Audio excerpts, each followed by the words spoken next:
Good morning. Welcome to your orientation to the School of Public Health, or SPH. You'll hear that a lot.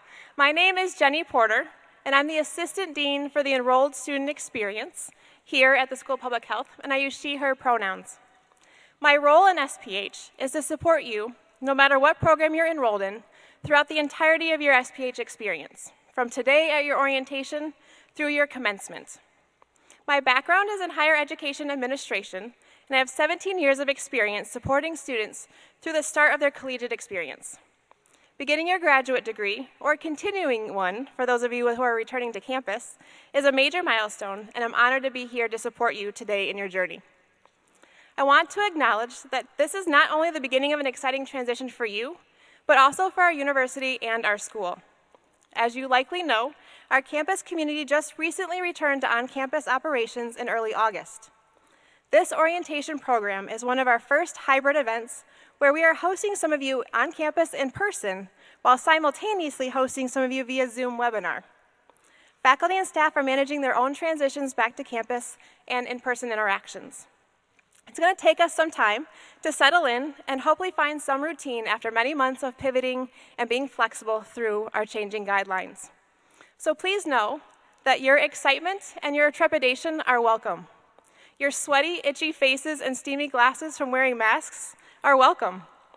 We welcome the distractions you may have as you are joining us online. We welcome you in your roles as students, parents, caretakers, change agents, and educators. Your quirks and your ambiguities are welcome. We welcome you at whatever level of mental and physical wellness you are currently functioning. We welcome your humor, and we welcome your silent contemplation. We welcome the parts of yourself you're still figuring out. Your awkwardness is welcome here. All ways of knowing, learning, and lived experience, and the many gifts you have to offer are welcome. I know many of you are eager to meet each other and have spent some time this morning talking to one another, but you want to begin to build connections. So let's take now a moment just to reintroduce yourself to the folks at your table, or in the chat if you're joining us online, and share one word that describes how you're feeling right now. Go ahead.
All right, thanks for engaging in that little activity. There'll be lots of time to chat at our break this afternoon and lunch as well. So if you didn't finish your table, you can certainly start that conversation again a little bit later.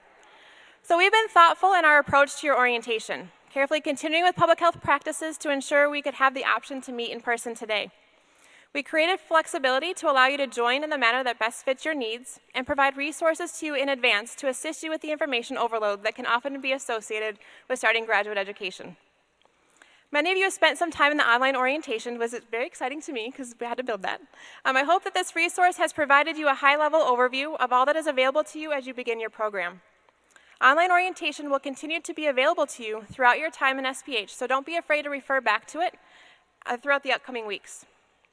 Our goal today is to put a masked face to the many people who will facilitate and provide you these services that you've learned about in online orientation. Throughout the day today, you'll hear from a variety of university staff and students who are here to provide you the tools that you need to be successful in the School of Public Health. You will also have an academic program level orientation sometime between now and the start of the semester to learn about academic expectations, meet fellow classmates, and the faculty in your program. I encourage you to engage in all of the orientation programming available to you and the many opportunities that will take place between today and the start of the semester. here is our schedule for this morning. So first, you'll hear a welcome from Dean Finnegan and Associate Dean Wattenberg, who are here to welcome you to the University of Minnesota and the School of Public Health. Then you'll hear from some key staff and student services who are here to support you in your transition. Following that panel, you will get to hear from some current students who can give you insights into what it's like to be an SPH student. We'll wrap up our morning with lunch, and you'll be on your way to your program orientation or other activities that are taking place this afternoon. I would like now to introduce you to Dean John Finnegan.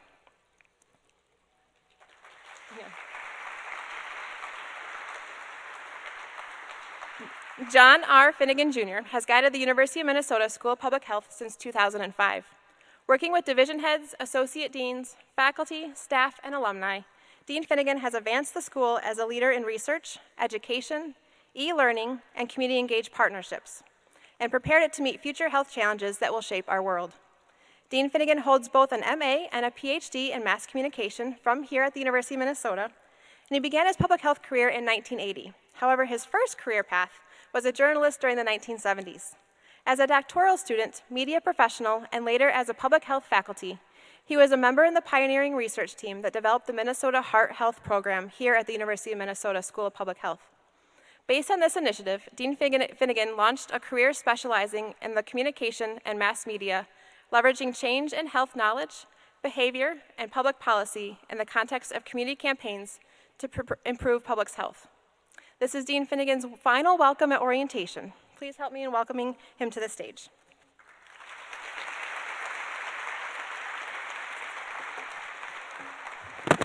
Thank you so much, Jenny. I do appreciate that. And before I do anything here, I have to take a selfie with 300 people. So here we go.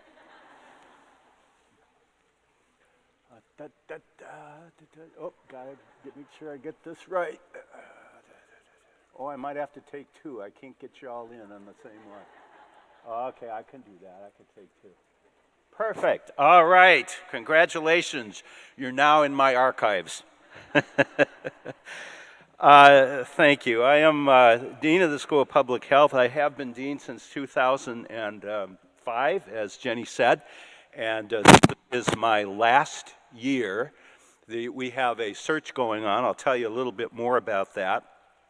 But we were sitting at our table right down here, and we were asked to come up with the different words that we thought characterized our feeling, and my word was juiced.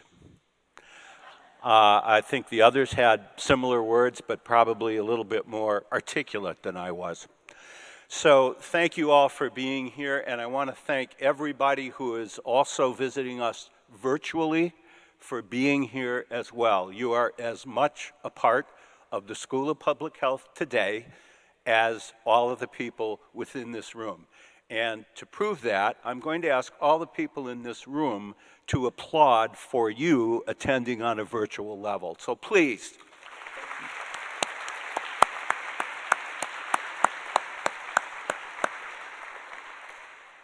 So I want to thank all of you for coming today. You have selected the University of Minnesota as the place you want to continue your education in public health, and also to advance your career interests and the skills that you will need in public health. As I've just walked around the room a little bit today, let's see, I think I can change this. There we go. I have noticed and talked with you about your interest in change. And before we get too much deeper into that, this is part of what we're doing. We are all in a process of understanding our history and reckoning with that history. And you may have heard the term land-grant institution, land-grant university. This is a land-grant university, but this will help you understand the basis of where that land came from. So we want to say today that the School of Public Health at this university, it stands on the ancestral land of the Dakota people. And Minnesota, the very name of this region, comes from the Dakota name Minnesota Makoche. And that translates approximately the land where the waters reflect the skies. So we acknowledge the ongoing debt that we owe to the Dakota people, and we strive to create a healthy dialogue, healthy relationships, and healthy practices that address the injustices that were committed on the Dakota people, as well as others related to the indigenous people of this state. So we thank the Dakota people for our ability to be present here today. So you are joining a university, if this works. There we go. And a state that has been a national leader in public health since the very beginning. And the teaching of public health in U.S. universities, whether you know it or not, it began right here on this campus 149 years ago. And that rather severe-looking gentleman you see up there is Dr. Charles Nathaniel Hewitt. He was a Civil War surgeon who moved to Red Wing, Minnesota. He became the first professor of public health and taught the first course in public health in the winter of 1872-73. That was a few years ago. And he was a true leader in the field of that day. What you see on the left-hand side is his syllabus for that first course, which is here in the university archives. I've been able to hold it in my hands and look at that syllabus, and it's amazing how much in that handwritten syllabus is actually still valid public health education to this day. So he was a true leader in the field. He was one of the founding members of the American Public Health Association that same year. I hope you will become student members of APHA. He also served as its president in 1888. This was a foresightful man. He went to study with Louis Pasteur in France. He went to study with Robert Koch in Germany, and he brought their vaccine technology to the state of Minnesota. And if that weren't enough, he also crafted legislation in Minnesota that established a board of health right here, and that was only the third board of health in the nation. And if that alone wasn't enough, he built the state's very first disease surveillance system, utilizing local physicians and the telegraph technology of the day. Now, we didn't establish a school of public health in 1872-73. There we go. It took us a while longer to get around to that. So our school was officially established in 1944 by the University of Board of Regents and with Dr. Gaylord Anderson as the first dean. And the truth be told, Dr. Anderson was actually serving as a lieutenant colonel in the Army Medical Corps during World War II. And while he was away, his colleague, Dr. Ruth Boynton, served as acting dean, while at the same time she was running the University of Minnesota's Student Healthcare Service, which bears her name to this day. Dr. Anderson would also serve as president of APHA. He helped to establish the Graduate School of Public Health at the National Seoul University in South Korea in 1952, and he also received the American Public Health Association's Sedgwick Medal for lifetime achievement in public health. So much more has happened in the life of this school since it was founded 77 years ago. There are so many firsts, there are so many major accomplishments, and there's so much strong leadership in public health all of these years. And for a taste of that history, you should go to the SPH webpage, and under the drop-down menu of About, drop that one down, you will see history. And among other things in that drop-down, you will find a timeline into the past of accomplishments and developments right here at the University of Minnesota School of Public Health. And you'll see how much we have contributed over those many years. And in joining this school today, you join some 11,000 alumni, living alumni, who have dedicated their careers to making the world a better place. And I suspect that's what draws most of you into public health, because making the world a better place means that we value health as a human right. We value wellness. We value prevention. We value the promotion of equity for a world in need. And you are also joining the School of Public Health at a unique point in its history. 3 public health emergencies, COVID-19, the worst pandemic since 1918, structural racism that blocks whole populations and communities in the country from long and healthy lives, and what we have done and are doing to ourselves even today in altering the planetary climate, even to the point of threatening our own survival as a species. These are among the most critical challenges facing public health this century, and no doubt in the century to come. But you know that, or you would not be here to gain the education and the leadership strength that you're going to need in the cause of public health ahead. This little graph up here shows just a few of the things that we're doing with respect to COVID. And as you go around that, you will see faculty that are involved in helping model the COVID spread here in Minnesota, in dealing with the issues of the effect of the social safety net, dealing with the issues of deployment of school-based mental health providers and promotion, and so much more. These and many other forces will shape the future of our school that you are now a part of, and you will be part of that shaping process. So we are leading also clinical trials, and we are also looking at how common the COVID virus is when we are talking about healthcare providers themselves.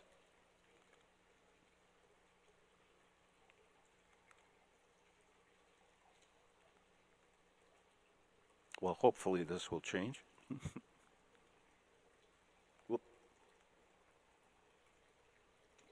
All right, well, I will go on. We're also in the middle of a search for the next dean of the School of Public Health. I've served in this role for 17 years. I've been in the school since 1980, and I am excited to be turning over this job to the next dean, number 8. So for now, we'll call the next dean, Dean 8. We'll find out in the not too distant future who that person will be. And that person is going to be leading a fantastic school with fantastic staff and you, fantastic students. The new dean is going to work to elevate the school's impact on the health and well-being, not only of Minnesota, but of the nation and well beyond that. The school is also globally engaged and nationally engaged in so many ways. And by the way, you can be part of this process of reviewing the next candidates, the potential candidates for the role of dean, by looking at the recorded candidate presentations and providing feedback to the search committee by September 1st. That's not too far away. So visit the leadership section of the SPH website and you can get much more information about that. Thank you. Somebody got me to the right place.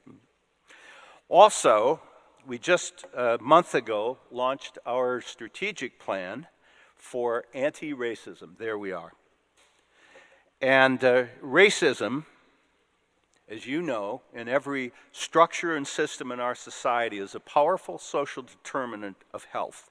It keeps individuals and whole populations from achieving the health and the well-being that they deserve.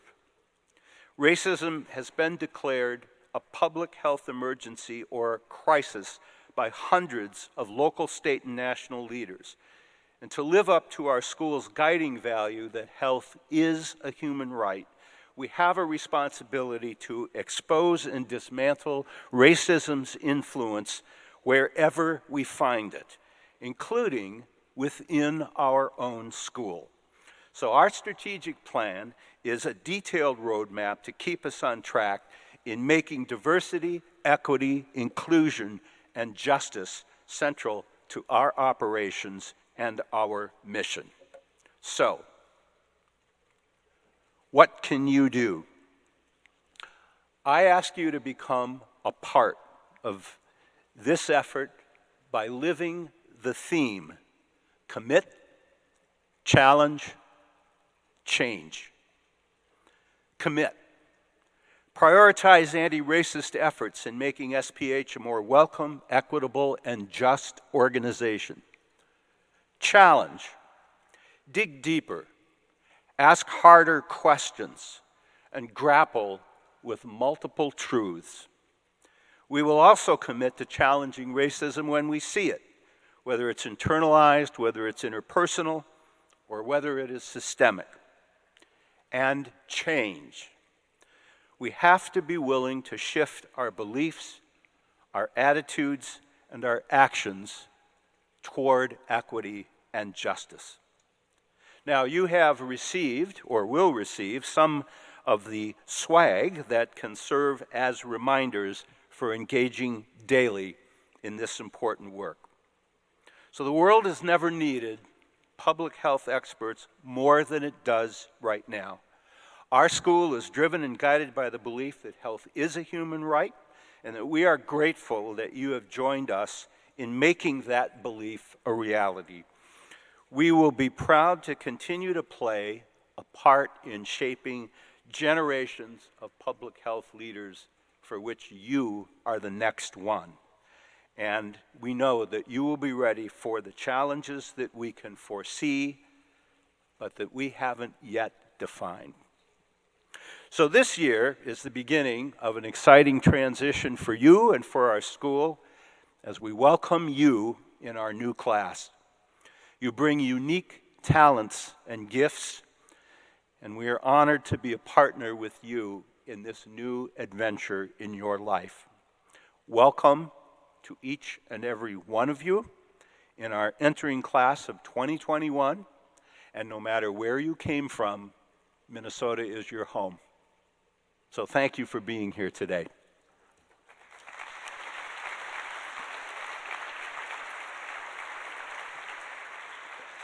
And now I want to introduce our next speaker, Professor Betsy Wattenberg. She is Associate Dean for Education and Student Engagement, and she is a professor in the Division of Environmental Health Sciences. Betsy's been deeply involved in public health education for many years, teaching and advising our students, directing MPH, MS, and PhD programs. And among her accomplishments are developing and directing the very first joint BS MPH 4+1 program in the School of Public Health. And we're doing that with partners in the College of Biological Sciences and also the University of Minnesota Rochester campus. And in addition to providing support for all SPH educational programs, she has also supported an international MPH program that is based in Hanoi Medical University in Vietnam. And many of you will get to know her as an instructor for one of the MPH core courses, and that is Public Health 6102, Issues in Environmental and Occupational Health. Please welcome Associate Dean Betsy Wattenberg.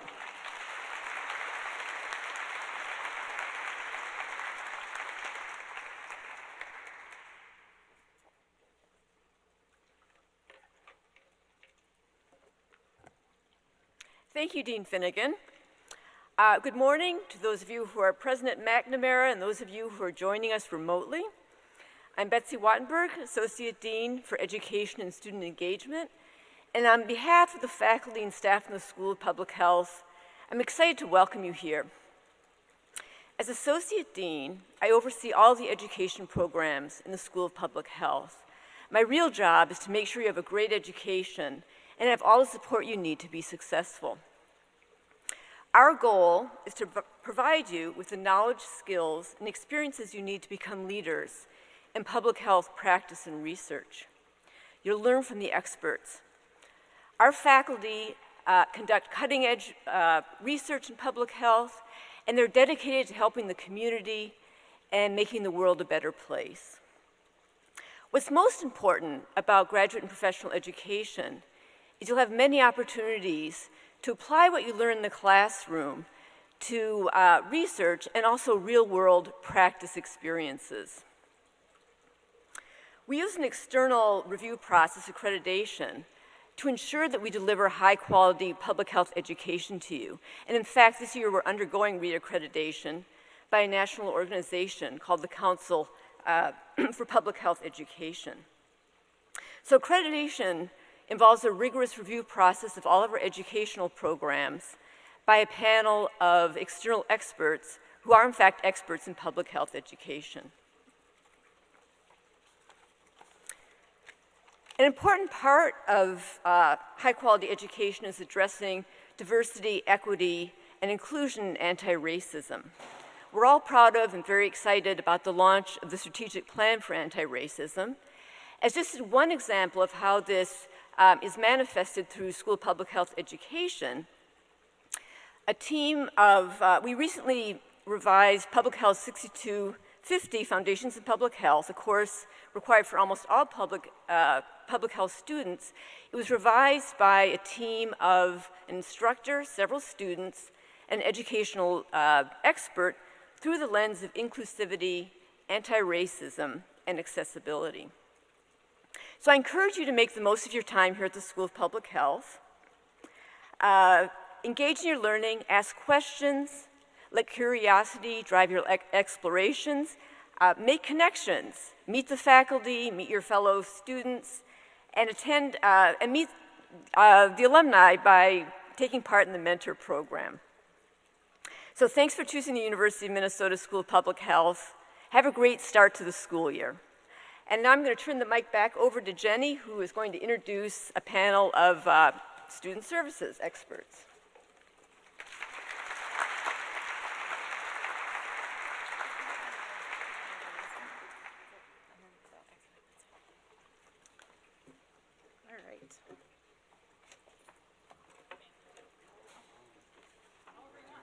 All right, thank you, Dr. Wattenberg. So as Dr. Wattenberg mentioned, we're going to now transition to our panel of student services representatives.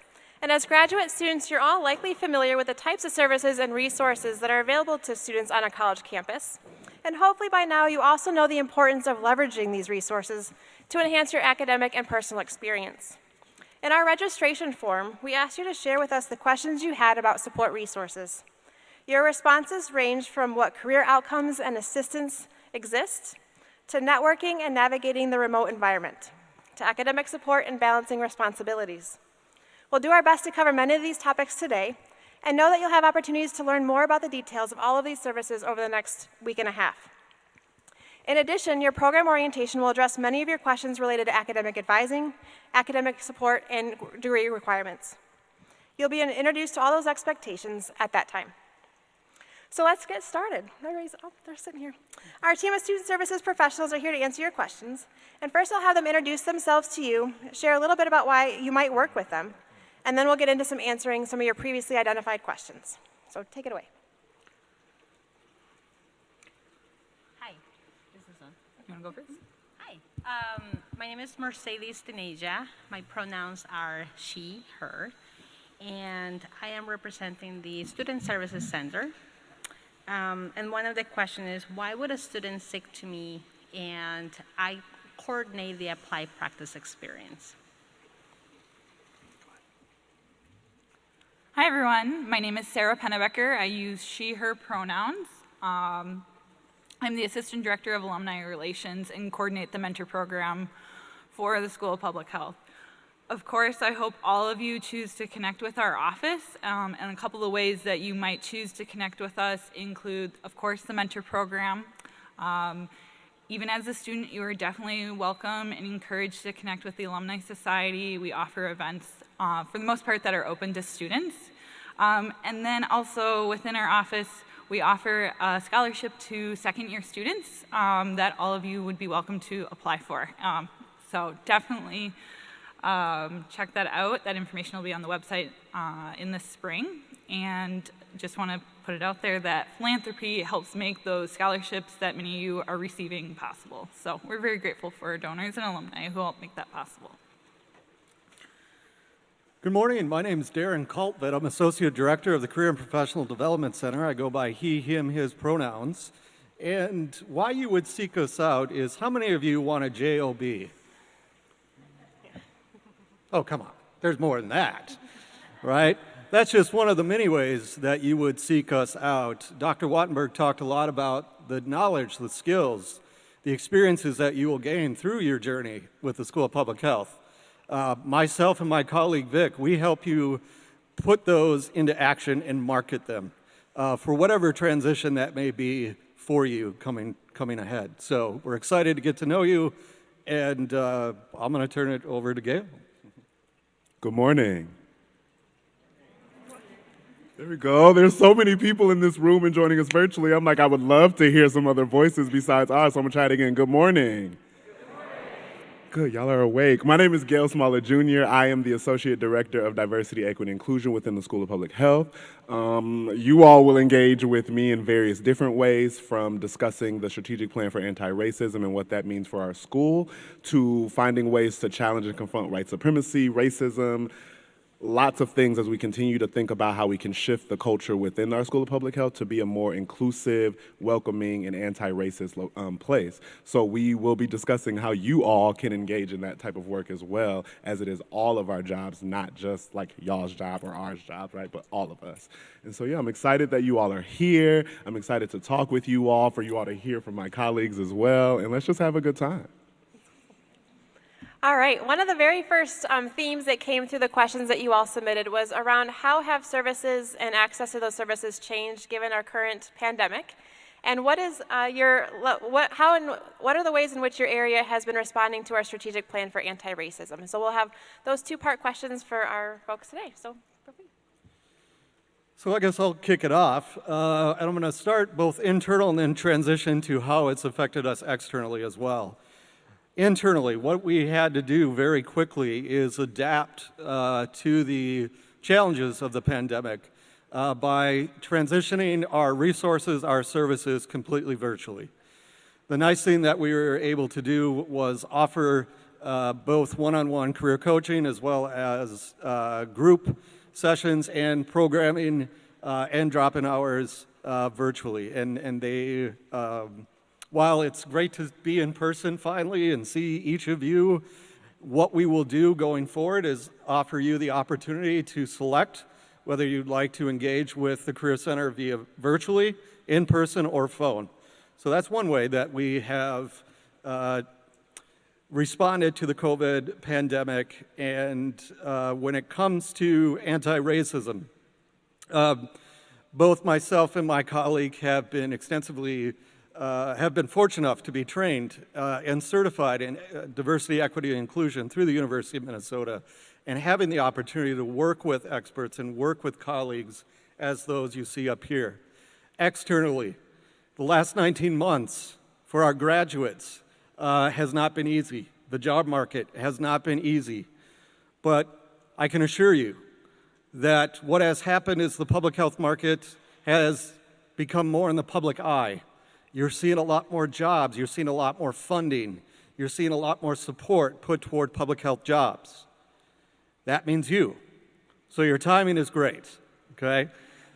The other thing is we can assure you that the Career and Professional Development Center will work individually with each of you to maximize your potential, to allow your passions and dreams to become reality as it relates to tackling the global challenges of public health as we go forward. Thank you, Darren. Thank you. Yes. The area that I oversee in partnership with all programs is a part of your curriculum. So as March 2020 came in and we knew about COVID and it was going to be here for a while, quickly the programs engaged with all preceptors and sites and potential employers. A little closer, I'm sorry. There you go. Maybe this will help. So we work really close and to promote, we created remote practicum experiences for all students who were already underway with their classes. So that was the first thing that we did. We surveyed our partners and community, local public health agencies. At the same time, we expedite and we work with the accreditation body to meet the needs of the students when everything came with very little notice, but we accommodated the needs knowing that 2 classes were underway to graduate. So everything that went about the academics, we quickly adapt to provide remote experiences. That was lesson learned from last year. For this year, we are prepared. We have a few more notes and experience in regards to both in-person and remote opportunities. So bottom line is we are learning about COVID-19 every day, and we are keeping in mind your interests and academic goals. In regards to the anti-racism efforts, the first thing is we're listening. We have experts in the house. It is an honor and a true treasure that we have them. We have Lauren and Gail, who are hosting a number of forums, and they are educating us. So we are listening, we're reading, and we are communicating what side effects of anti-racism, and it's all happening. They're looking at me, so I guess it's my turn. Yeah. In terms of the pandemic, not surprising, most of our programming for the Alumni Society as well as the mentor program moved virtually, and in the near future that will continue. I'm not going to say more about that. It's pretty straightforward. As far as the strategic plan for anti-racism and our office's commitment to anti-racism, we are very committed.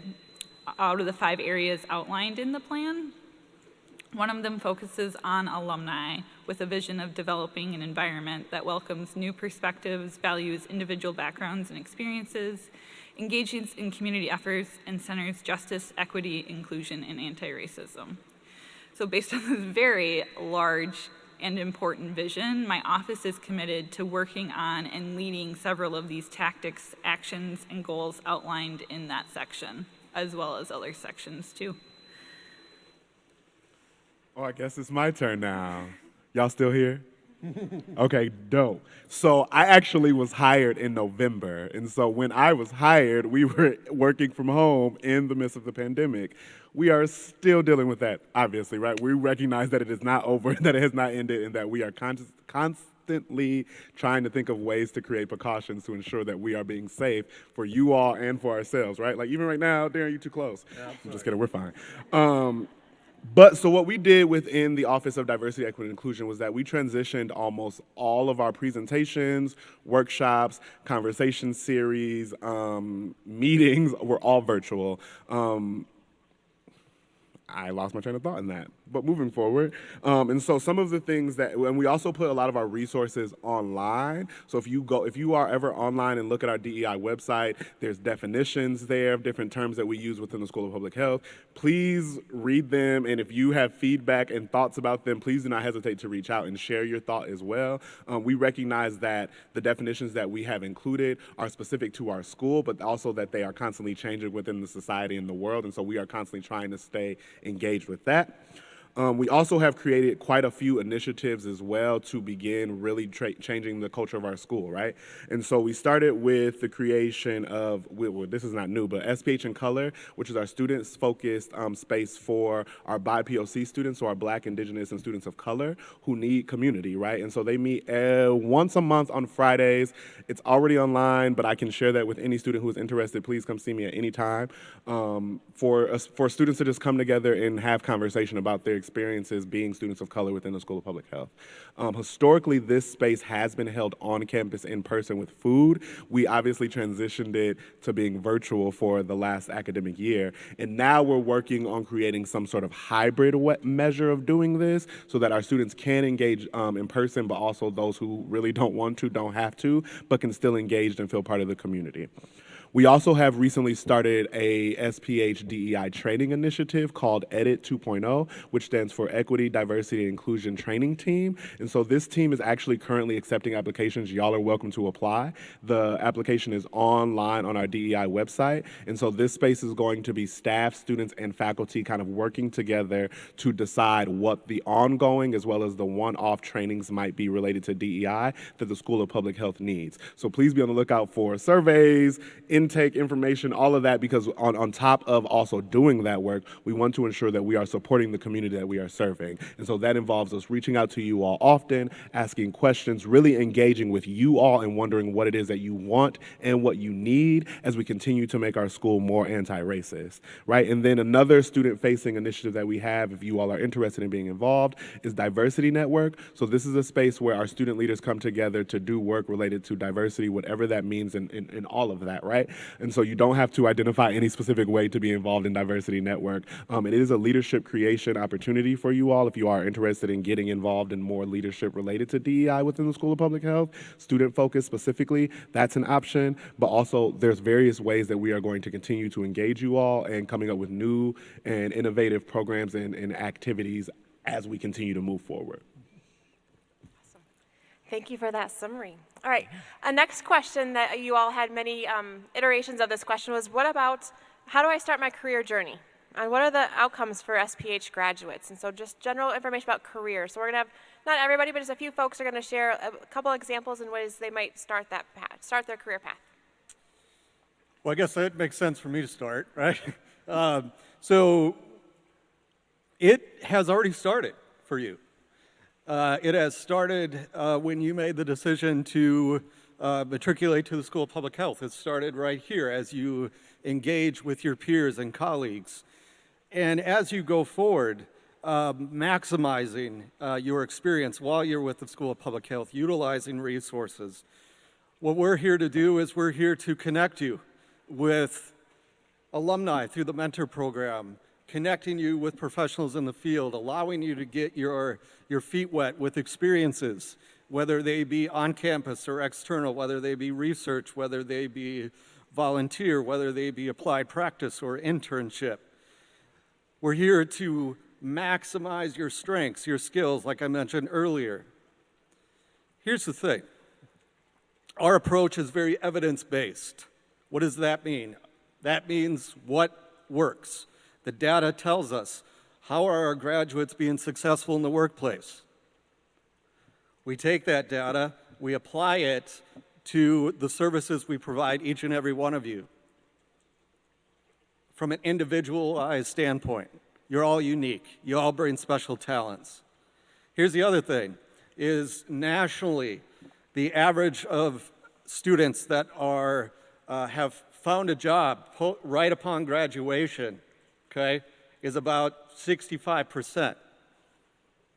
Our graduates this past May, it was 83%, okay? Right now, we're at 99%. May is not that long ago, okay? So we're here to help you transition, and despite the market, despite the challenges, we will overcome them with you.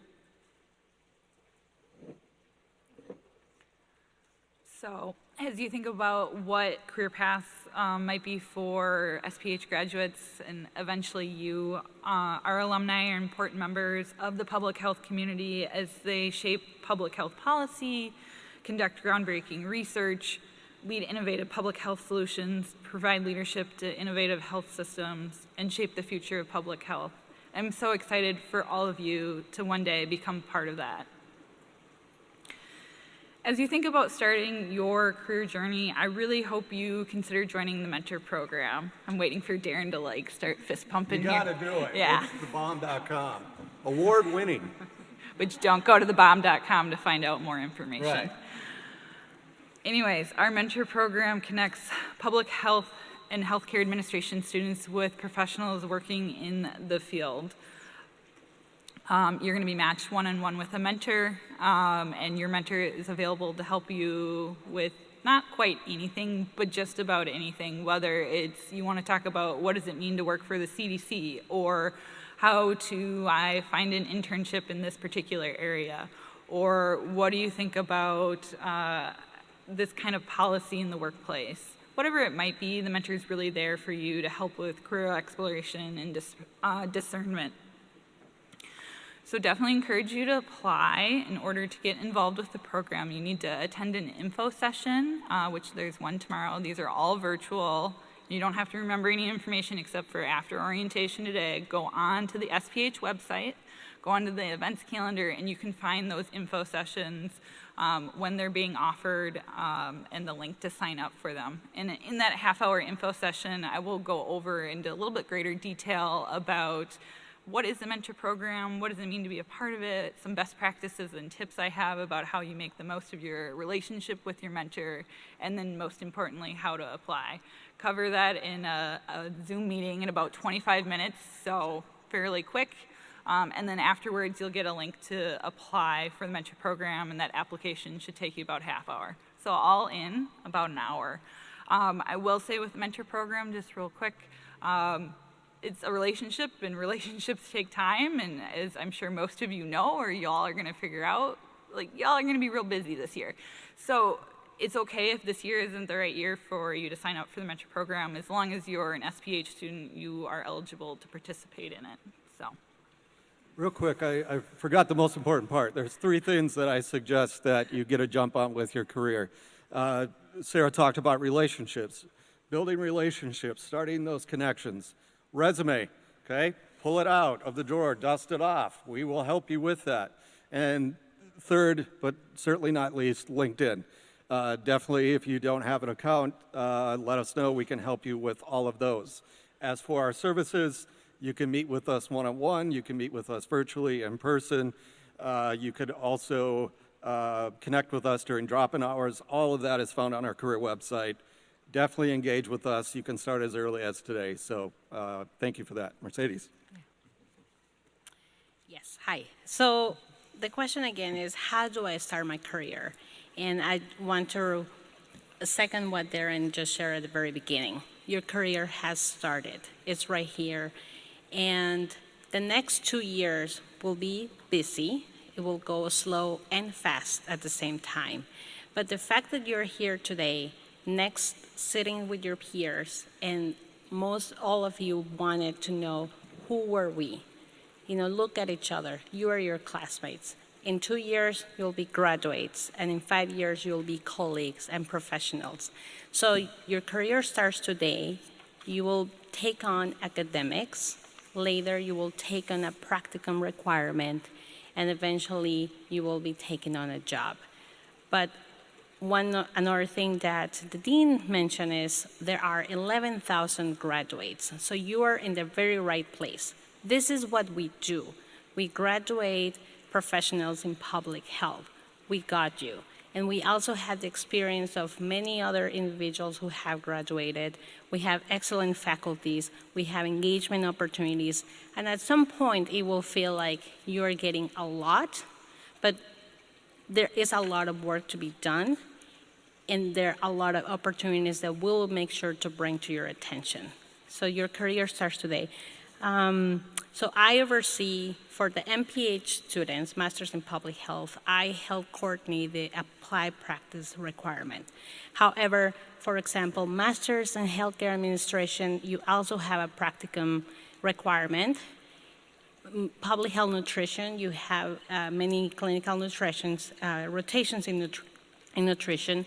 And there are MS students and PhD students who may have practicum requirements. And for those who do not have a practicum requirement, there are internships that we advertise throughout the year. And those are the opportunities that will take you to the career that you want to build. All right. So we've talked a little about our career journey. How are some ways in which students can get engaged in opportunities outside the classroom that might be able to complement their academic experience? Of course, join the mentor program. I won't say more about that, but students, even though you're a student, you are most definitely encouraged to get involved with the Alumni Society from day one. We invite you to build your network, attend an event hosted by the SPH Alumni Society, and connect with staff in my office for guidance and advice at any time, as well as outside our office. I will say, you know, all of the staff here today, faculty and leadership, we're all here for you. We care about your student experience and want to make sure that we can help you in whatever way possible to make it the best experience for you as an individual. So there's a plethora of opportunities, and I'm not going to give away my piece of advice yet, but what I encourage you to do is really take advantage of the experts and resources at your fingertips. Many of you may have questions about exploring or finding graduate assistantships. That's an opportunity where you're at a Research One institution, and that's what we do, and we do well. You heard earlier from Dean Finnegan, you heard multiple examples, both historically and presently, of the research happening. These are opportunities for you to engage and partner and volunteer with these research projects. There are volunteer opportunities and student group engagements, the Health Equity Work Group, the Student Senate, so on and so forth. There's also, many of you may be thinking part-time positions while you're in school. This is something certainly that our center can work with you on as you navigate this going forward. Now, next week, okay, there are 2 dates I want you to write down. One is August 30th from 1:30 to 2:30. Our center is going to be holding Launching Your Public Health Career, a virtual workshop.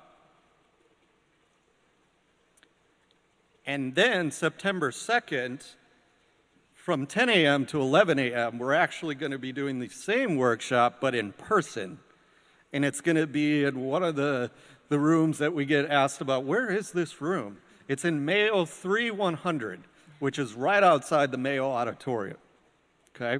So definitely encourage you to attend that. You'll get a chance to hear from myself and my extraordinary colleague, Vic. So thank you for that. Okay, so how do you engage in opportunities outside the classroom? You have an advisor who is experienced and knows a lot of connections and just how the academic year goes, what happens in the fall, what happens in the spring, and what happens in the summer.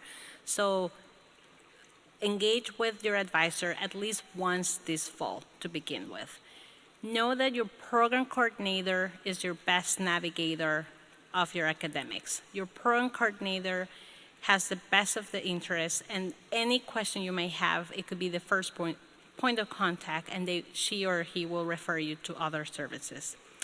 And then definitely stay connected with the Senate, because it's the group of students who are most committed to the student life. They will bring everything that's most relevant to you, and they communicate with you. The opportunities will be advertised and shared to you via the newsletters or emails. So we receive a number of emails every day, but that's where the information is for you. And outside the classroom, remember that with Vic and Darren, they promote a lot of internship opportunities throughout the school year. So between the resources, digital resources, and the human resources, we will be bringing the information to you. How y'all can get involved in DEI work outside of the classroom. First and foremost, on September 1st, from 11 to 12, we are having a student community forum in which it's virtual, so because you all are all welcome, but also every other student within SPH is also welcome, so we could not find a space big enough, in which we will be discussing the strategic plan for anti-racism, specifically with the student focus, so you all can come and get your questions answered about the plan and learn a little bit more about the plan in detail and what initiatives we really are pushing forward this quarter of the year. Other things, if y'all have a phone, please pull it out. If you have social media, I'm about to put y'all on to some plugs, right? So first, if you have Twitter, you need to go follow Public Health UMN. And then if you have Instagram, you should go follow UMN.SPH. Our communications team is really ramping up our social media presence, specifically focused on a lot of the work we're doing related to anti-racism. And so that's another place for you all to get involved with things about the work we're doing outside of the classroom. Additionally, you all will encounter racism and white supremacy often, right? In the classroom and out of the classroom. Challenge it outside of the classroom, right? And part of our work within the Office of DEI is to give you all the tools to be able to do that, but to also to ensure that you all feel supported in doing that, right? So know that you all can come to us at any time, email us at any time related to any issue that you all are experiencing in the classroom and out of the classroom, right? Because honestly, racism and anti-racism is a constantly living thing in all the spaces that we're in, and so we constantly are aware of it. All right, so our final question for our panelists is, what piece of advice do you have for our new and returning students as they start this semester? One advice I have is, well, this week, today, we're kicking off a big hello, a big welcome. And between this week and next week, you will be receiving information about what can you expect of the next 2 years, what is expected and will be offered to you. After that, just take a moment and think about how could your week look like. You will be attending classes, you'll have meetings. So my advice is to take a step back, visualize your schedule for this semester and next semester, and assess how much commitment you have. Your academics will be present, you will have readings and lectures and assignments to do, and you will be asked to work with your students for group projects. That is a fact. But allow yourself some time for personal time to rest, and also for all of this experience that will be happening outside the classroom.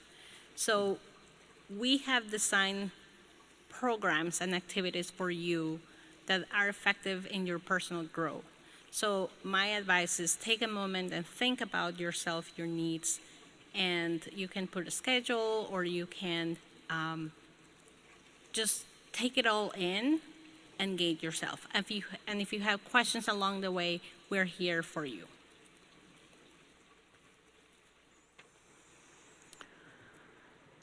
So my advice for all of you is that you take care of yourself and your mental health. As I said this already, but grad school is tough. I'm sure you'll hear more about this from the next panel, but I truly can't emphasize the importance of this enough. When I was in grad school, I don't have my MPH, although I did take a couple classes in the Public Health Institute back in the day, which definitely check out the Public Health Institute next May. If you have the chance. But when I was in grad school, I chose to bake and share with friends and classmates, and found that to be a huge stress relief. I also chose to meal prep for most of my meals for the week on Sunday, so I wouldn't have to worry about it during the week.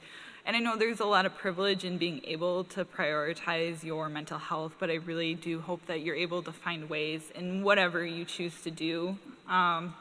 And of course, join the mentor program. I think having someone in your corner, or many people in your corner who you can lean on in tough times, is just incredibly important. And Mentor might have some other great tips for you as well. I have 2 pieces of advice for you all. Number 1, realize your power, right? I think often students don't realize how much power they really have. We are here to serve you all. Right? Your instructors, your professors are here to serve you all, right? Sure, they have their research and all that, but like if they're in front of you in a classroom, they're here to serve you all, right? And so as you all are coming into the School of Public Health, realize who y'all are, what your power is, that you have a voice, and that you really should get what you're paying for. Right? And so don't be silent, don't be quiet, and demand what it is that you want out of your education. Don't let someone else give you what you're paying for. Cool? 2, practice self-care. right? As many of these folks have already said, right, your mental health is important, right? Grad school is hard for some of us, right? And for other of us, it will be easy, but that doesn't matter, right? Your self-care still is an important thing, regardless of where you are in your life, right? You might have stress in the classroom, you might have stress in your family, you might have stress wherever. Prioritize yourself, right? Because if you do that, everything else will be better for it, right? Your academics will be better for it, your relationships will be better for it, everything. And so realize your power and practice self-care. On that note, the School of Public Health does have a number of what we call mental health advocates. There are plenty of resources available, but there's a couple of them up here on this panel, including myself, that are mental health advocates.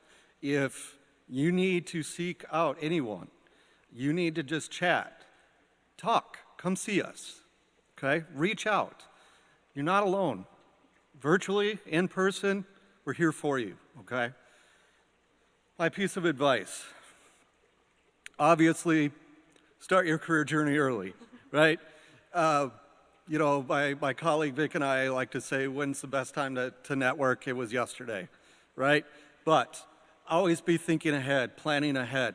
It's, you know, the earlier you can engage. We have evidence, we have data that shows those that engaged with our office early landed a job early, and so even before graduation.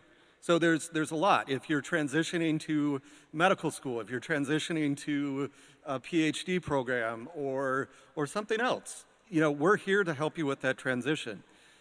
Here's the other thing. I don't know, when I was in grad school, I was fortunate enough to be in a program where their tests, their exams were called feedback instruments, right? They were graded, but they really didn't count toward our actual grade. It was just basically giving feedback to the faculty. You know, is what they teach and getting across. However, we got a lot of papers, and not just papers and projects, but they were like 40 pages long, okay? I was not used to that. And so someone gave me a piece of advice that they said, you know what, plan out your day and plan out these papers and projects and spread them out. So for instance, like one day, sit down, write 4 pages. Next day, write another 4 pages. Right? And what happened was, as I sat down to write the 4 pages, you know, I would try to finish a thought and I would end up with 6. Okay? And before I know it, I'm 4 days early, I'm done with the paper. Okay? So that's just a little thing that I found really useful. Prioritize, like they said, you are the most important asset here. Okay? Self-care. Self-care, take care of yourself. We're here to support you in that. All right, well, that wraps up our questions for our panel. If you could join me in thanking our panelists for the conversation today.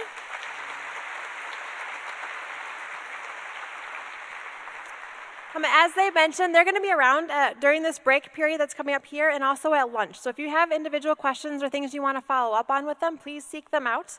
And don't forget, you can also learn more about the opportunities that they mentioned over the next week and a half. And before we take a break, I wanted to share that we have some giveaways. We did a random drawing of all the participants who RSVP'd for the program. And so we've randomly selected some winners from our list to take home some SPH swag. So on our screen here, I put our winners up there. If Aaron Collins, Janenua Ali, Mary Fleming, Emily R. McDowell, and Madeline Scherer would like to join Emily in the back where you checked in. She has a little gift bag for you, and we're doing another giveaway this afternoon, so you still might have a chance to win. And if any of you are online that are joining us from a distance, Dan will be able to put in the chat where you can actually pick up your gift bag the next time you might be on campus. So we are now going to be taking a 15-minute break. If you're here in McNamara, the restrooms are located in the rear back here and down the hallway past the elevators on the right-hand side. Private, gender-neutral restrooms are also located down that hallway, but on the left-hand side of the corridor. And whether you're here or in person, you can use this time to stretch, refill your coffee, grab some more fruit that's over there, chat with someone at your table, and our guests that are here, and we'll resume the program promptly at 11:25. Thank you.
Good. I was at the resource there. It was fun. It was fun to meet students. And Yeah. just, like, I haven't talked that much in 2 years. The social interaction, yeah, we're getting used to it. But it was really fun. And just cool to meet people in so many different programs. Yeah. And then I listened to a chunk of this, and it was great. Yeah. Did you just do this? Yeah, I had a couple things this morning, so I'm able to hop over here. What are you doing this summer? So I was at UPMC, which is out in Pittsburgh, doing an administrative internship. Well, And so I just got back like a week ago. you were in Pittsburgh. Yeah, Cool. which was nice. It was all in person, so like to your point, getting used to actually socializing in person was completely different, but it was fun. Cool. Are you from Pittsburgh or just It was kind of random. I'm from Minnesota. I did my undergrad in Chicago, so I like checking out a new city, but I kind of took that approach when it came Cool. to internship specifically. Yeah, Yeah. that's great. Where in Chicago? Went to New York, so I was at DePaul University. Yeah, nice. Yeah. What about you? Where did you go? I'm still on, I guess, working at the U.S. Department of Health. So it was virtual. I went out to D.C. a couple times, more just because I have friends that live there. Yeah. But yeah, Do you think you want to end up in DC afterwards? so, no. But I'd like to work for the federal government. I love this, and I'm going to continue doing it through the school year. Yeah. But it's been a little, I've been upfront with them. Like, Yeah. But let's see. They're pretty open to telework, but then it's like, do I want telework? God. So many decisions. Yeah. Well, that's awesome. Yeah. Would you want to stay in the Twin Cities or? I want to go to DC actually. Oh, It's like one cool. of my areas that I'm looking Okay, at. awesome. Yeah. So we'll see. I mean, we're applying to fellowships right now, so it's like an elongated budget basically. Okay. And that's our health of that. That's one health system we're looking at. So kind of looking in the East Coast area. I'll look in the Midwest and like Chicago too. But yeah, I'd like to go north. Yeah. So I really like DC, and it's a little like my partner started grad school. That's a 5-year program. We can't really move anywhere for a while. Yeah. The place actually, I really like it. I think if I would pick Baltimore over DC. Yeah, there were a couple people that they had done their fellowship at Southwestern out there, and then they came to UPMC, and I've heard so many. I never got the chance to go out there, but I've heard so many great things. Yeah, it's a cool spot. Well, that's great. I'm sure you'll have fun. I hope so. Yeah. It's awesome. I think they're always looking for, it's such a transient city. Like, Yeah. I think they always do a good job. Oh, that's awesome. Cool. Now, is your partner? Are they doing it here? No, she's not. So she's doing it's a PsyD, which is like a equivalent. It's like clinical psychology PhD. They don't have that at the U. They just do like research PhD. So it's at St. Mary's, which is the campus for that is in Yeah. Yep. So there is like she has kind of another decision point where she could continue with the PsyD or go the PhD route if she wanted. She's interested in Johns Hopkins, so it's like there is a chance that like maybe we would get out there. Yeah, totally. So we would talk.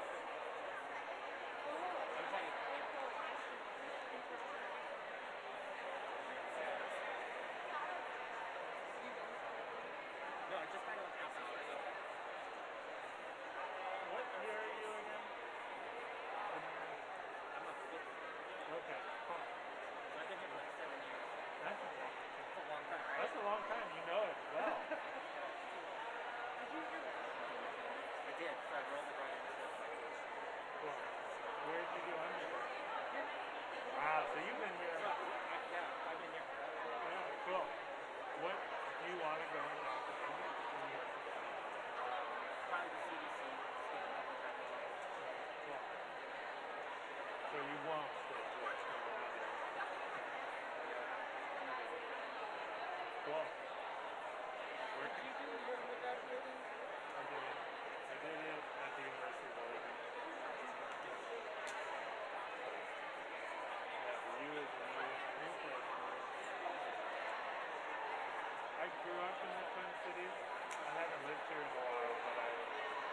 I knew campus as like a little kid, and it doesn't, like I've never, I don't know, I knew like where a restaurant was I always used to go to, that's long gone, so I don't know anything.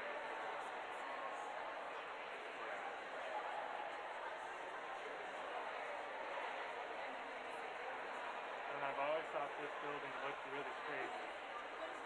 And I've been impressed by it. It's super cool.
Yeah. That's like,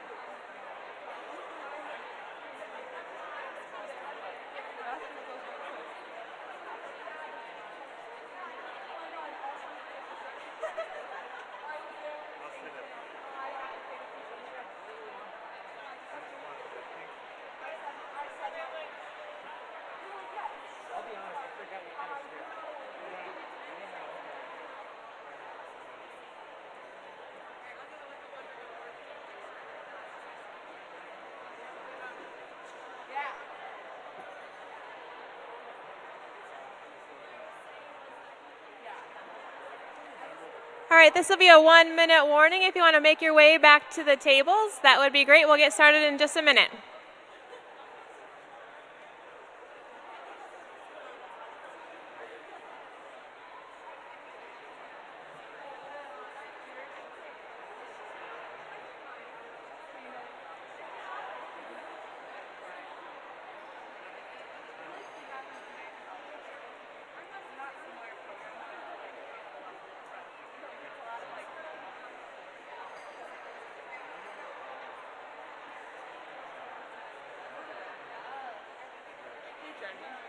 Did students, like, should I say?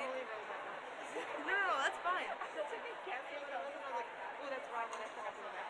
No, Institute for Healthcare Improvements. You're close. You got I and H and I. Do they know what? Like, do you want me to say the acronym? Like, actually say I it? would spell it out. Chip was here at the resource fair Yeah. earlier, but and they had chips at their table, but I'm sure students probably don't know. Okay, perfect. I would explain it for sure.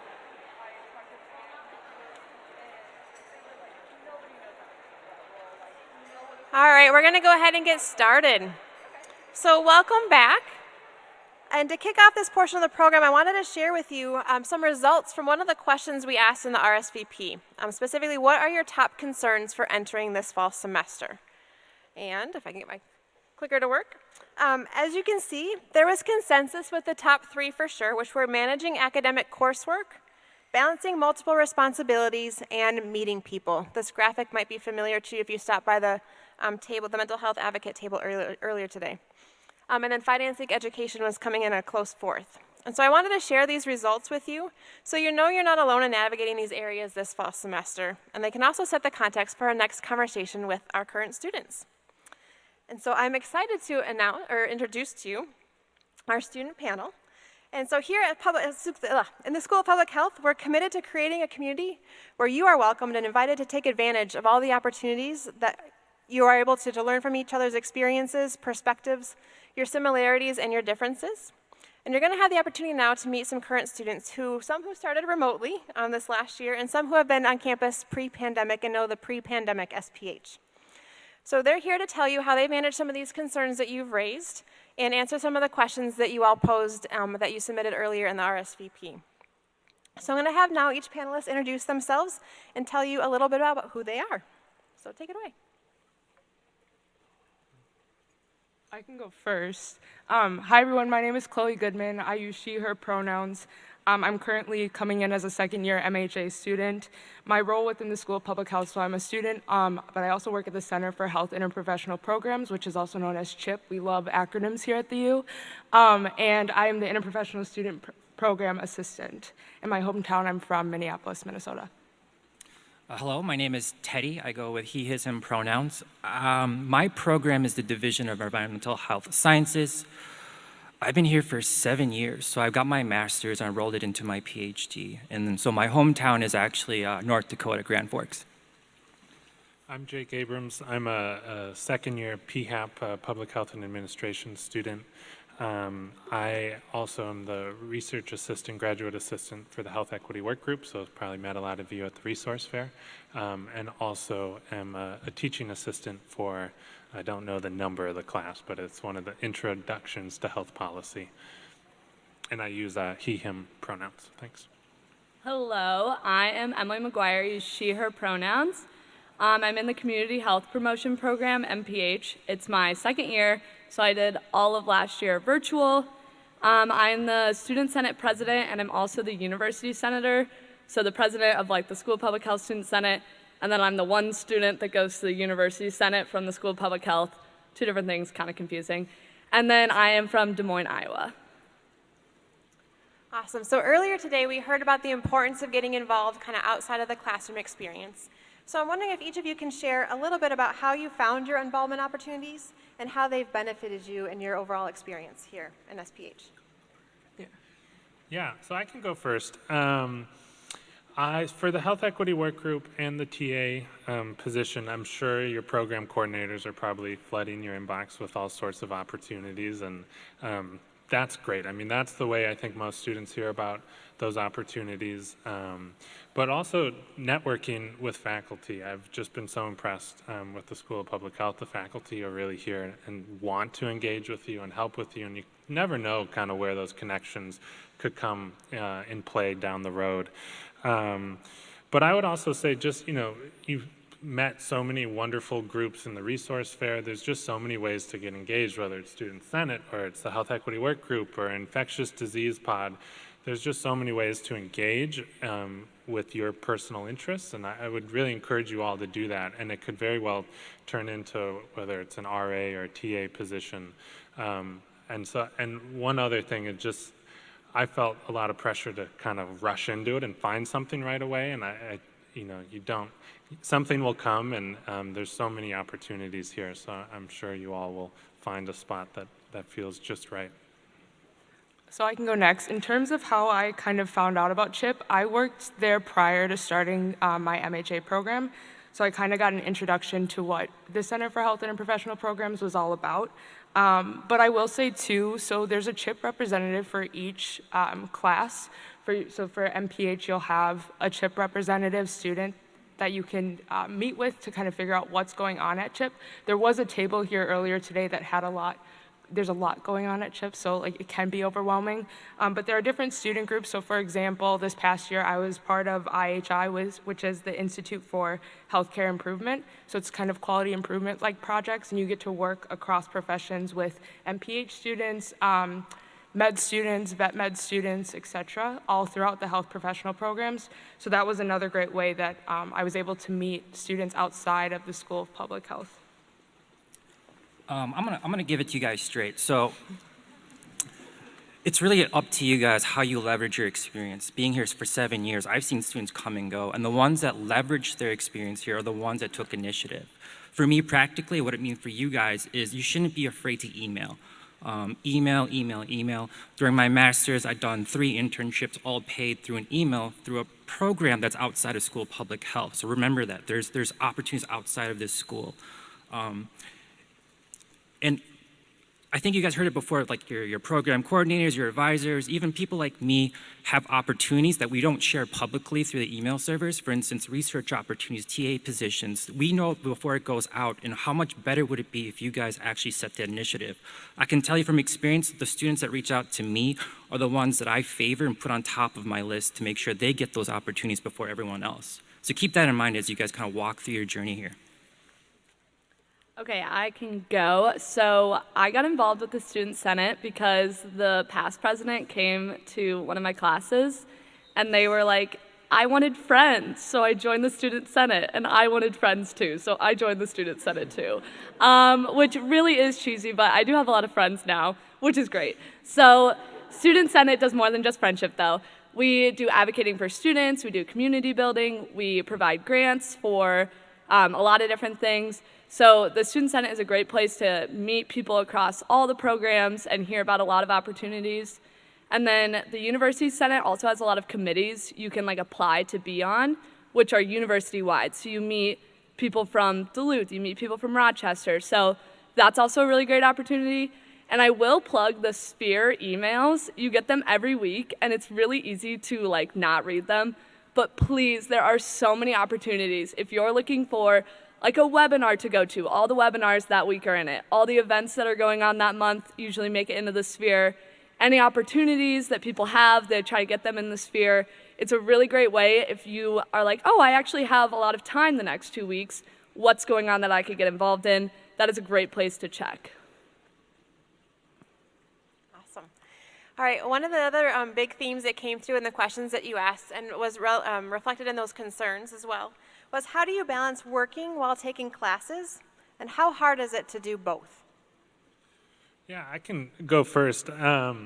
It's something that a lot of students do, and I did last year with the RA and TA position. And one really great thing about especially a university job, doesn't have to be within the School of Public Health, is they know you're a student, and being a student comes first.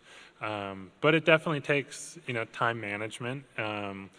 I found that I could do my job work a little bit better during the day, and I could do schoolwork a little bit better at night. But it's just kind of finding that right, system for you. But also, I think really advocating for yourself and being upfront that you are, first and foremost a student, and then these, whether it's a job within the university or not, everyone knows you're a grad student, but really just kind of reminding them, hey, I got midterms this week. I really, don't think I'll be able to do this until the following week. And just really being an advocate for yourself, I think is really important. And then, time management. I'm sure you all have your own ways of doing it, lists or whatever it is, but really kind of fine tuning that. But it is definitely possible, and at the same time, like Teddy, to be real, it is a lot of work. But I think if it's something you're motivated to do, it's worth it. My experience was pretty similar to Jake. I think it helped that my job was part of the university, so my bosses and supervisors were pretty accepting with schoolwork, and they recognized that I was a student first. I would say just be as transparent as you can with whoever you're working with. I think that's super important. And then two, for your first semester, it might be helpful to just kind of slow down on how much work you're doing just to get your feet wet and kind of get acclimated with grad school work. It's different than undergrad, or if you're coming back to school, it might be different in that way as well. So I thought for me that was helpful. I started at about 10 hours a week my first semester, and then by second semester I could bump it up a little bit more, and it worked well for me. I'll just go. Yeah, it's hard. I still haven't figured it out, to be quite honest, right? For those who have to work to make ends meet while you're taking graduate school, it's not easy. For those who are in the PhD program, the pressures to perform, it's not easy. For me personally, it's been quite a struggle to figure out the balance between saying no to certain opportunities and being very transparent with the people around me. I don't know what the best advice for you all, but I do know this. This is going to differ for each person, so really think about it. There's a trade-off to every decision we make here, so keep that in mind.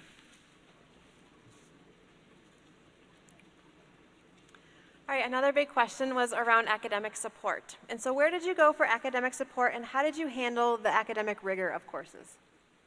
So for me, I've always felt like kind of an old person here, because I was graduated undergrad in 2012 or so. So it'd been a little bit of time since I'd been in school, and so it took a little bit to get back into it. I mean, literally the first week of school, I think I Googled how to take notes. I was like, did I really forget this? But it took, it was a restart, and I think just, there's other students who maybe are in a similar boat as you, faculty, and really, I just want to keep saying, I know they did on the last panel, but the career services folk, Darren and Vic, are just amazing. And so I think, that's not necessarily always academic support, but that's, I think in the larger sense, kind of academic support, and they're fantastic. But and feel comfortable to go to faculty and say, hey, I didn't quite get that, or, it's been a while since I've been in school. I just need to hear that one more time. They're so willing to help, and don't feel stupid Googling how to take notes. You're not alone. And it just takes a little bit of time to get back into it, but I think you kind of find a rhythm, and just don't be hard on yourself at first if it's feeling harder than maybe it should.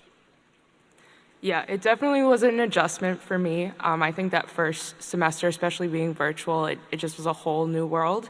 I think one of the biggest things I took advantage of was for the MHA program, you have a second-year mentor. Really lean on them. They were still are in your shoes, but they were just in your shoes a year ago. So they can provide some great insight, especially with specific classes. And also the professors, again, speaking from the MHA program, they're really here to support you. So going to their office hours or just reaching out to them, they'll make sure that you're understanding the content. They want you to succeed just as much as you do. So I found that to be really helpful. So for me, similar to Chloe, I really leaned on my buddy. So the School Public Health Student Senate has a buddy program where we match you with a returning student if you're a first-year student. And I have anxiety, and so the thought of emailing a professor a question or emailing my advisor the first 2 months of grad school was not going to happen. I just couldn't get myself to do it. So I would always ask my buddy, and then having her support of being like, just email your professor, I'd be like, okay, I can do this. But it was really great in the beginning, and then registering for classes, I was like, I don't really know what I'm doing. She supported me. So that was like a person that I could go to that there wasn't as much pressure. And like Chloe, that had been in my shoes the year before. So that is a really good opportunity for academic support. And then also all of the faculty, even though I say I have anxiety and it was nerve-wracking, every single faculty was so kind. All of the staff are so kind to help. So people here are really here to help. So get past the anxiety of sending an email. It will be worth it. All right, the other question was around how to network. We've heard a lot about networking and the importance of building relationships. And so how did you network, and how did you make connections with alumni or faculty, and how easy is it really to make friends?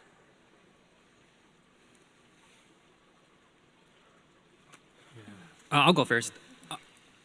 For those who are interested in maybe networking with a faculty member on research opportunities or TAs, my advice is to reach out to the student ambassadors. For me personally, I've done this for 5 different students, set up a Zoom meeting with the professor, and they would just kind of talk about opportunities. And that's something that I can leverage and other student ambassadors can leverage on your behalf, especially for those who do have anxiety of reaching out a complete stranger. We are a really great resource, and not everyone uses us. And from my perspective, meeting with faculty on a daily basis, there are opportunities that you wouldn't know unless you ask. So a good way to network and make connections is to go to events. And so the School Public Health Student Senate puts on a lot of events. There's alumni events, and I think meeting with alumni is great because 1, you can hear what the actual careers out there are like, but then 2, you can go, oh, this person's doing what I want to do, and I already met them in like a place where it was safe to meet people, and then you can meet with them one-on-one, so there's like less pressure because you've already met them. So yeah, really just making sure you take advantage of things that the School of Public Health is setting up for you. You don't have to set up everything for yourself. There are events going on that you can just go to and kind of make it easier on yourself. I'll just give one more plug to Darren and Vic. Truly, they're so helpful. And I mean, Darren, I think, connected me with 6 people to do informational interviews with, and that helped a huge amount. And they're just a wonderful resource. So engaging with them early is a smart idea.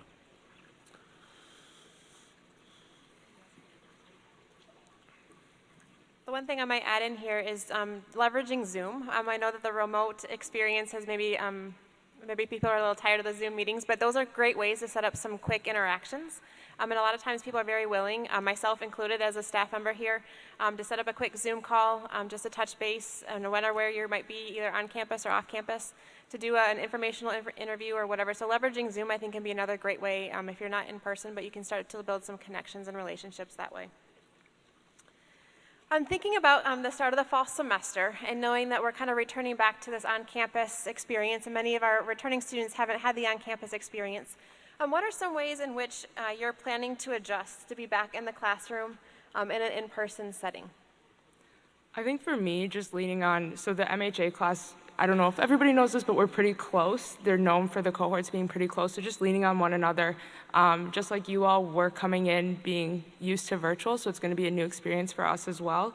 And then 2, I think I'd mentioned IHI, so that's kind of working across professions, but being willing to kind of meet students outside of the School of Public Health, I think will just allow you to kind of get back into the swing of things of being on campus again. I know for me, I know it will be helpful just getting out of that Zoom habit and actually being in person and interacting with people that way.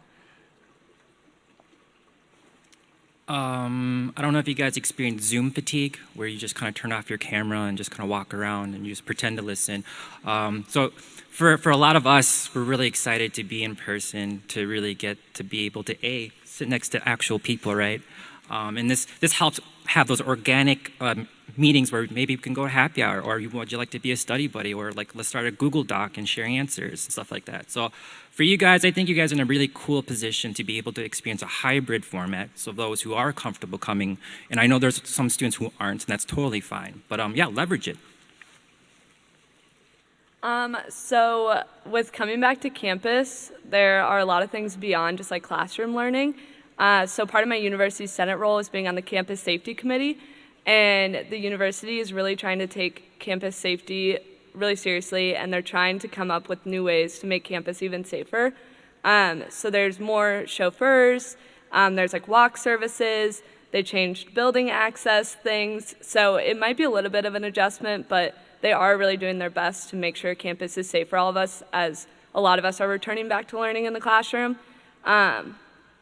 So that's one big thing about adjusting back to campus life is physically coming to campus. And then I'm just really excited to be back in the classroom. I had one in-person class over the summer and it was made my heart flutter. So I'm very excited. That's awesome. I wanted to address one question that some folks had at the end of our last panel, and it was in regards to addressing how do you manage the coursework and things if at some point you might have to quarantine or take care of someone else who might be have been exposed to COVID, or something else comes up in which you may not be able to attend classes in person. And really the message right now is to work with your instructor. They're set up, they have lots of information and lots of strategies to be able to connect. We know it's going to be a fluid year, and there's going to be some of that back and forth, and so really just be communicating with your instructor about your situation, about what your needs are, and then they'll be able to accommodate those as best as they can in the classroom. A lot of them will be recording their lectures and putting that on their Canvas sites. They might be able to adjust some different timelines and some things along those lines too. So I wanted to make sure we kind of put that out there for those of you who might be questioning about that. We do have a little bit of time. I don't have a mic to pass around, but if anybody has a general question that they would like to ask the panel that hasn't been talked about, or if there's a general topic area you would like us to focus on, go ahead and raise your hand. Dan's asking the folks on the online as well if there's anything that comes through there. So does anybody have any general question that they'd like to ask? I know, it's okay. It's okay if you just want to put your hand up too, and I can come back and ask you the question. Oh yeah, oh, there's one back here. Go ahead. Yeah.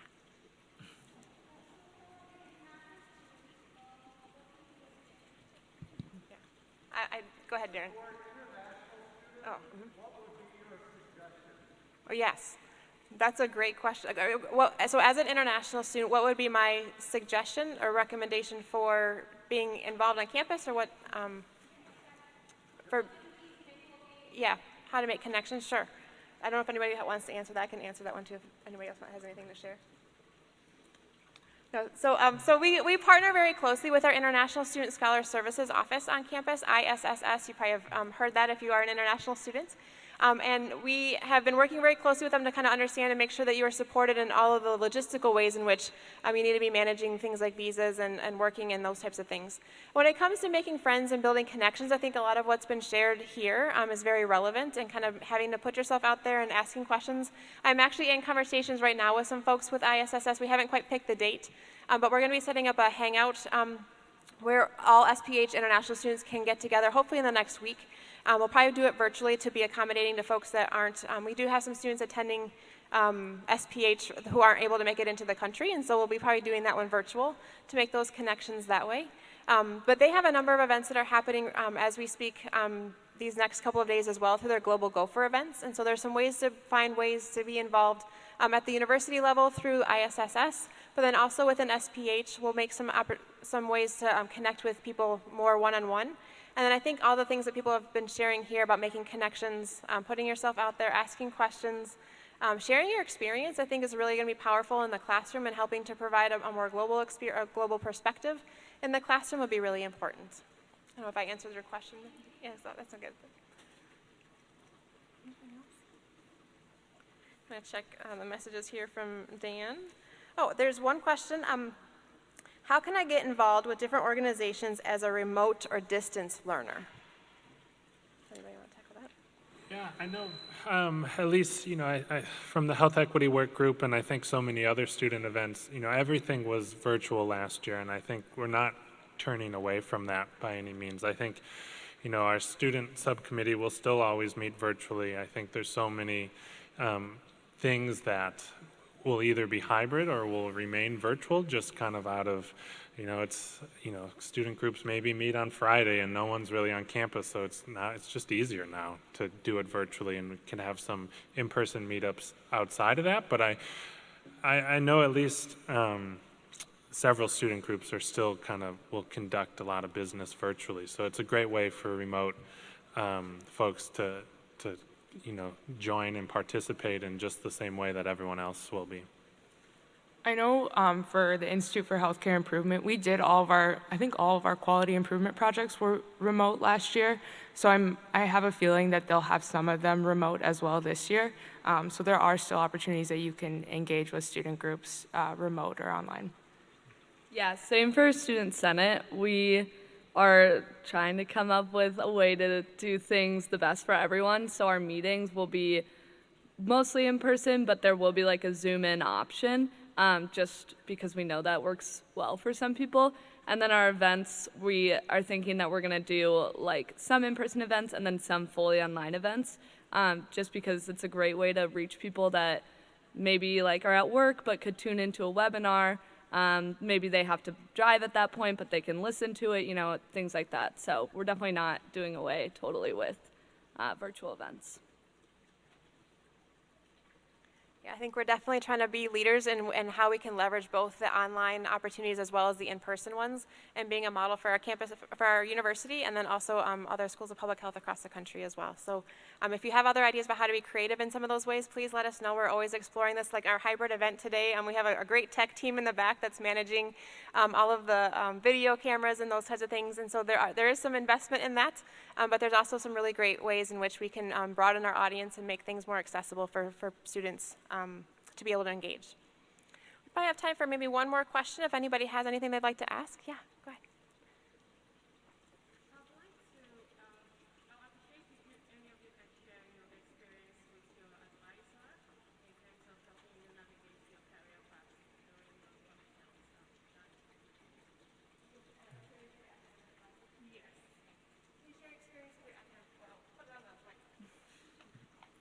All right, there's a question about their experience with their academic advisor and what's that's been like. If you want to share what that's been like for you.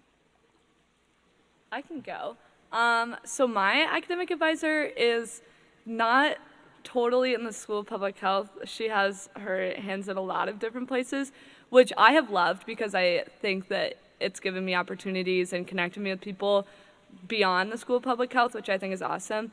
I think for me, a big thing in our relationship has just been that I take the initiative and email her and let her know what's going on, let her know things I might need. She can't read minds and she has a lot going on.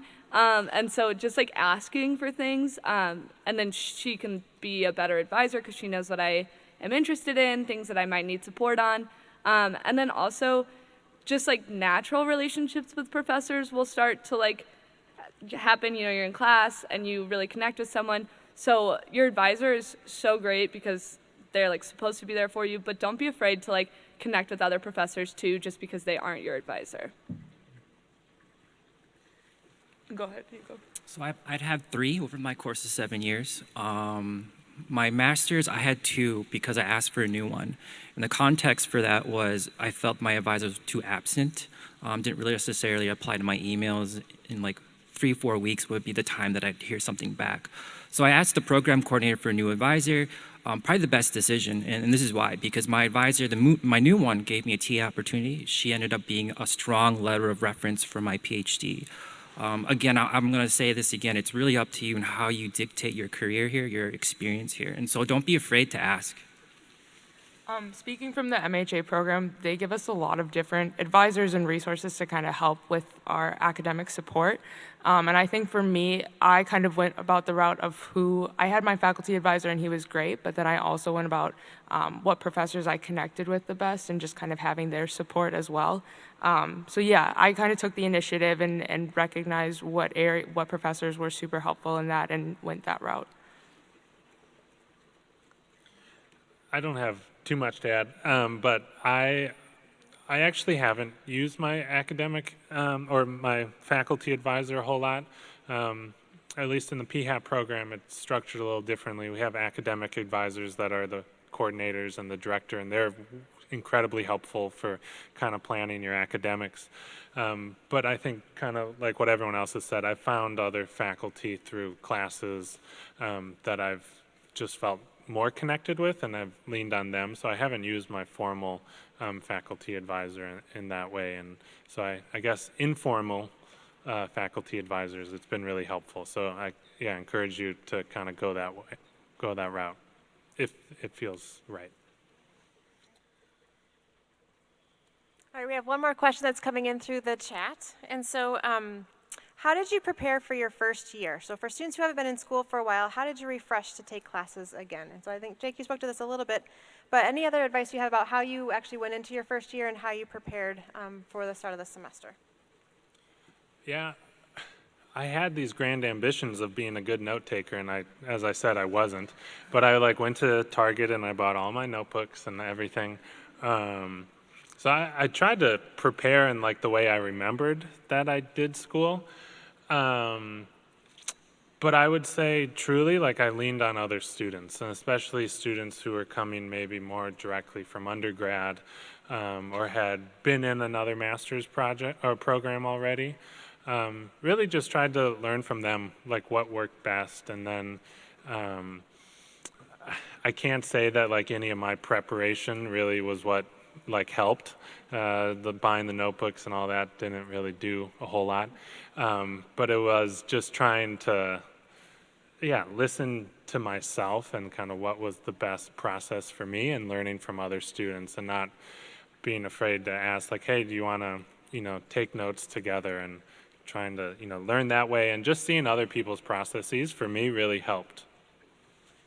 I can go. So I took a gap year and then I started my master's program. And the way that I prepared was just to be prepared to hit the ground running. So I tried to clear my schedule up. I tried to let everyone in my life know, like, look, I'm going to really try it for the first month to just, like, give it my all. And that set me up for success. I don't think anything can prepare you for Zoom grad school.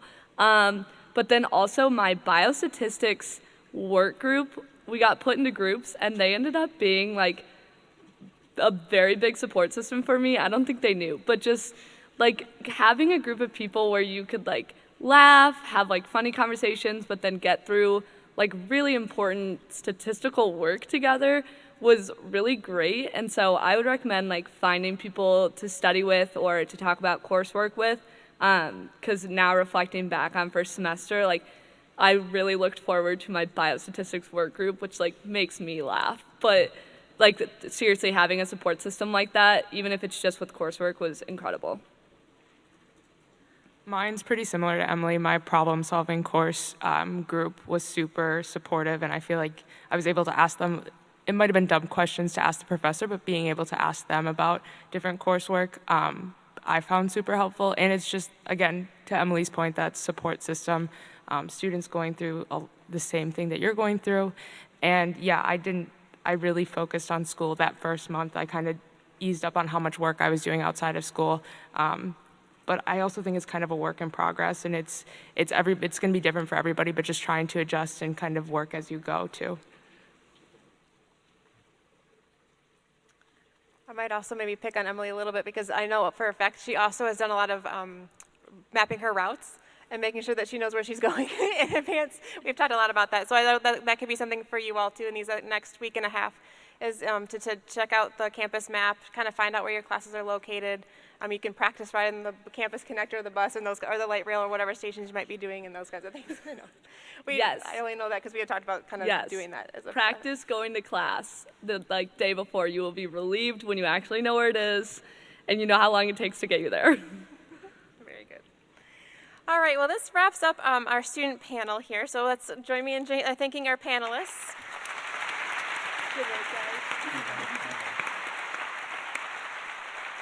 They too will be around during lunch to answer any further questions you may have. And don't forget you can learn more about what they shared today at different opportunities over the next week and a half as well. It is time for another round of winners. And so, oh, that's not what I wanted to do. I want to do this. Or tech help maybe. There. All right, so we have another group of winners here. Milena Silva, Ellen Sosak, Siri Tassa, Kai Sablu Xiong, and MD Sultan Uz Zaman. If you're all here, you can see Emily or Cece in the back by the commons and pick up your gift bag. We are going to get ready for lunch, so if you hang on just 1 second here, we're going to dismiss you by table. And our D'Amico staff is going to be here to be able to do that. For those of you joining online, you are welcome to join in an optional virtual lunch with some of your peers and other faculty and staff who will be logging in. So you're going to be exiting the webinar and entering a new Zoom meeting, and Dan, your orientation host, will be facilitating that for you. For those of you who are in the room here on campus, lunch is set up in our z.umn room, which is located right behind you. They just opened up the doors. And for lunch, you'll find a range of individually boxed meals that are catered from D'Amico Catering. And so please note that certain meals have been reserved for dietary accommodations. I think I put that note up here as well. All right, I might need help back there. Oh, there we go. And so you can see up here on the Cobb salad and the pasta salad are the meals that have been reserved for dietary accommodations. So if you turned in something for a vegan preference, gluten-free, vegetarian, please, you can see those accommodations. Otherwise, sandwiches are available for everybody else. There is optional outdoor seating. If you want to take a break from being inside and being in a mask, the plaza has been reserved. There's some seating that's out the back on that side. I just ask that you also bring in your trash. There might be some receptacles out there, but if you can also bring that in, that helps us manage some of the land care needs outside. Over the lunch hour, we also have, I believe, our SPH Human Resources are here. If you need to complete an I-9 verification form, they'll be located at a back table and be able to help you process some of that paperwork or ask any questions that you might have. Otherwise, I invite you to start building your professional network with your fellow students. We have some faculty that will be joining us at the different tables as well, and our staff will be present as well as our current student panels. I'll ask that you return to this room promptly at 12:50 so we can be dismissed from afternoon programming. As our students in biostatistics, health services research, policy and administration, and our Masters of Healthcare Administration all have their program orientations this afternoon. And everyone else will have opportunities to go to the UCARD office or take care of other activities then. So now I will turn it over to our D'Amico staff who will start dismissing you by table. Enjoy lunch.